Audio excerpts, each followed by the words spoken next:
இன்னைக்கு நம்ம ஸ்க்ரீன்மேட் சேனலில் டைரக்டர் வெற்றிமாறன் இயக்கத்தில் ரிலீஸ் ஆயிருக்க விடுதலை பார்ட் 2 படத்தை பற்றி பார்க்க போகிறோம். இதோட ஃபர்ஸ்ட் பார்ட் போன வருஷமே ரிலீஸ் ஆயிடுச்சு. அதோட சீக்வல் தான் இது. இப்போ அந்த படத்தோட ஒன் லைன் என்ன அப்படின்னு பார்ப்போம். படத்தோட ஃபர்ஸ்ட் பார்ட்டில் சூரி வந்து வாத்தியாரை அரெஸ்ட் பண்ணுற மாதிரி படத்தை முடிச்சிருப்பாங்க. இப்போ செகண்ட் பார்ட்டில் வாத்தியாராக இருக்கிற விஜய் சேதுபதியை போலீஸ் கேம்பில் வச்சுருக்காங்க. அந்த விஷயம் எப்படியோ நியூஸ்க்கு லீக் ஆகுது. அதனால் அவரை வேறு இடத்துக்கு ஷிஃப்ட் பண்ணுறாங்க. போகிற வழியில் தான் யார், யாருக்காக இப்படிலாம் பண்ணுறேன், யாருக்காக சண்டை போடுறேன், எதுக்காக சண்டை போடுறேன், ஒரு பள்ளி ஆசிரியராக இருந்தேன்னா எப்படி இப்படி மாறினேன் அப்படின்னு சொல்லிக்கிட்டே வராரு. அந்த டைமில் இவர் போலீஸ்கிட்டேருந்து தப்பிச்சிருந்தாரு. ஸோ ஃபஸ்ட் பார்ட்டில் அந்த கேரக்டர் அமுதன் தலைமையில் தான் விஜய் சேதுபதியை பிடிக்க சொல்கிறாங்க. அப்படியே இன்னொரு ட்ராக்கில் ஃபஸ்ட்லேருந்து கதை கேட்டு வந்த சூரி அதுக்கடுத்து நடக்கிற சம்பவங்களுக்கு என்ன ரியாக்ஷன் கொடுத்தாரு, இந்த மாதிரி 2 ட்ராக்கில் அடுத்தடுத்து என்ன நடந்துச்சு அப்படிங்கிறதான் படத்தோட கதையே. கேஸ்டிங்கை பொறுத்தளவுக்கு சூரி தான் குமரேசன்கிற கேரக்டர் பண்ணியிருக்காரு. அப்புறம் விஜய் சேதுபதி தான் வாத்தியாருங்கிற கேரக்டர் பண்ணியிருக்காரு. அப்புறம் மஞ்சு வாரியர் தான் விஜய் சேதுபதியோட பேராகவும் நடிச்சிருக்காங்க. இது போக கிஷோர் வந்து கேகேங்கிற கேரக்டர் பண்ணியிருக்காரு. அப்புறம் கென் கருணாஸ், போஸ் வெங்கட், அனுராக் கேஷப் இவங்கெல்லாம் ஸ்மால் அப்பீரியன்ஸ் கொடுத்துருக்காங்க. அது போக ஃபஸ்ட் பார்ட்டில் நடித்த எல்லாருமே இந்த படத்தையும் நடிச்சிருக்காங்க. அவங்க ரொம்ப சூப்பராகவே நடிச்சிருக்காங்க. அப்புறம் மியூசிக்கை பொறுத்தளவுக்கு தினம் தினமும் ஓ நினப்பு அந்த பாட்டு ரொம்பவே சூப்பராக இருந்துச்சு. மற்றபடி எந்த பாட்டும் அந்த அளவுக்கு இம்ப்ரெசிவாகவே இல்லை. படத்தோட மிகப்பெரிய பலமே ஸ்க்ரீன் பிளேவும் டைலாக்ஸும் தான். டைலாக்ஸ் உண்மையிலே அவ்வளோ ஷார்ப்பாக இருந்துச்சு. Communism, Naxalism, equality, social justice இந்த மாதிரி நிறைய ஐடியாலஜிஸ் பேஸ் பண்ணி இருந்துச்சு. குறிப்பாக சொல்லணும்னா ஒரு விஷயத்தை நம்மளால் செய்ய முடியும் அப்படின்னு தெரிஞ்சதுக்கப்புறம் தான் அந்த விஷயத்தை செய்ய தொடங்கணும்னு நினச்சா கடைசி வரைக்கும் அந்த விஷயத்தை நம்மளால் செய்யவே முடியாது.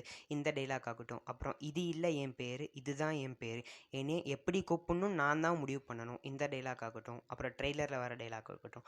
அப்புறம் கிளைமேக்ஸில் சூரி ஒரு டைலாக் சொல்கிறாரு, அதிகாரத்தில் இருக்கவங்க தன்னோட கதையை வரலாறாக எழுதுகிறாங்க, ஆனால் இங்கே நம்மளோட வரலாறை கதையாக கூட எழுத முடியலையே. இந்த டைலாக் உண்மையிலே ரொம்ப பர்ஃபெக்டாக இருந்துச்சு. அப்புறம் படத்தில் சூரி உண்மையிலே ரொம்ப நல்லா நடிச்சிருந்தார். அவர் கொடுத்த ரியாக்ஷன்லாம் நம்மளே கதை கேட்டு கொடுக்குற மாதிரி இருந்துச்சு.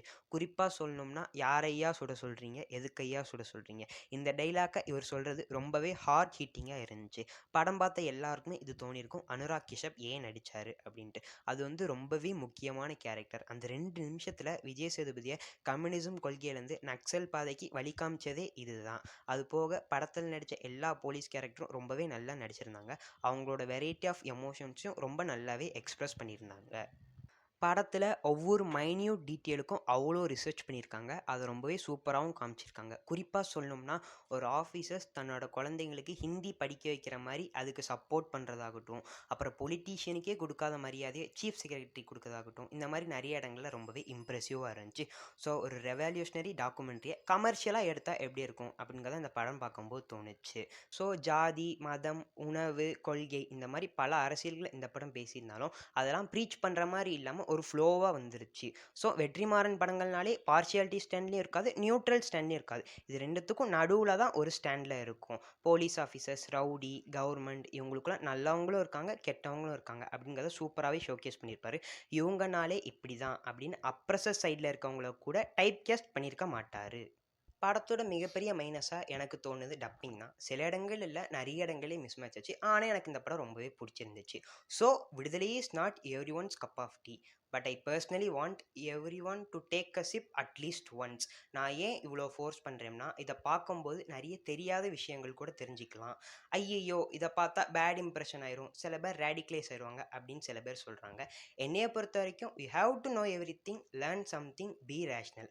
அதாவது நாம் பகுத்தறிவோடு இருந்தோம்னா எந்த கொள்கையாலையும் நம்மளால் தப்பான வழிக்கு கொண்டு போக முடியாதுன்னு நான் ஸ்ட்ராங்காகவே நம்புகிறேன். உங்களுக்கு வெற்றிமாறன் படங்கள்னாலே பிடிக்கும்னா இந்த படம் உங்களுக்கு கண்டிப்பாக பிடிக்கும். இப்போ இந்த படம் தியேட்டர்ஸில் ஓடிக்கிட்டு இருக்கு, கண்டிப்பாக போய் பாருங்கள். தேங்க்யூ.